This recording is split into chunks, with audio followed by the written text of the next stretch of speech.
শিলিগুড়ির সাংগঠনিক জেলা বিজেপির তরফ থেকে এদিন আরজিকর নিয়ে শিলিগুড়ির মুখ্য স্বাস্থ্য আধিকারিকের কার্যালয় ঘেরাও করা হয়। আরজিকর ঘটনার প্রতিবাদ চলছে বিভিন্ন স্থানে। আজ অর্থাৎ 22শে আগস্ট দুপুর 1টায় আরজিকর কাণ্ডের প্রতিবাদে শিলিগুড়ির সাংগঠনিক জেলা বিজেপির পক্ষ থেকে মুখ্য স্বাস্থ্য আধিকারিকের কার্যালয় ঘেরাওয়ের ডাক দেওয়া হয়।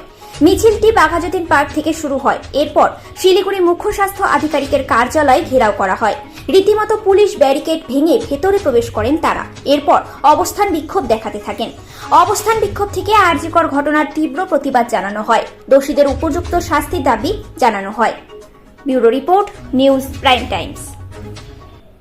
যেই দিনে আরজিকরে নির্যাতিতা মারা গেছে, তারপরে হিন্দু রীতিনীতিকে তোয়াক্কা করে কিভাবে পুলিশকে লেলিয়ে দিয়ে টেনে হিঁচড়ে একজন হিন্দু মৃতদেহকে কিভাবে শ্মশানে তুলে দিয়েছে।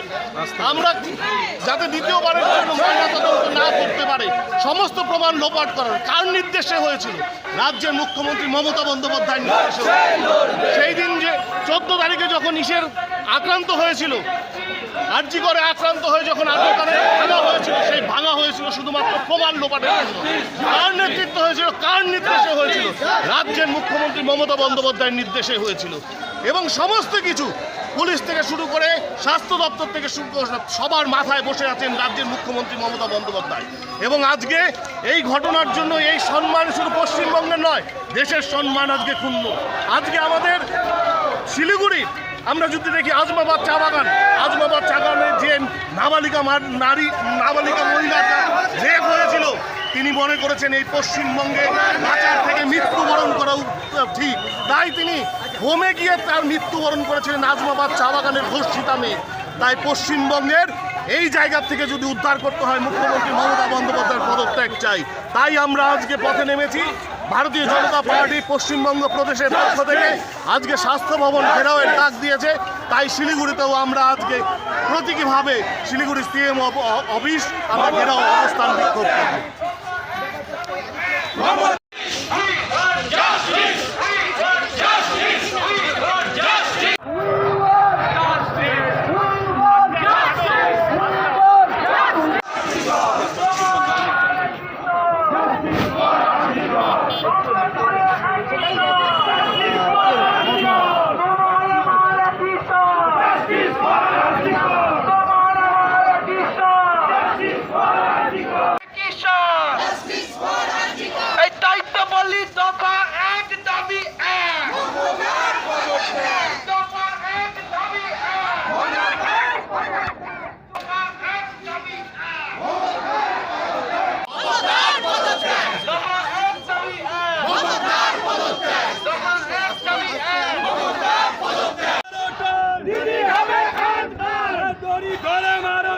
দিদি হবে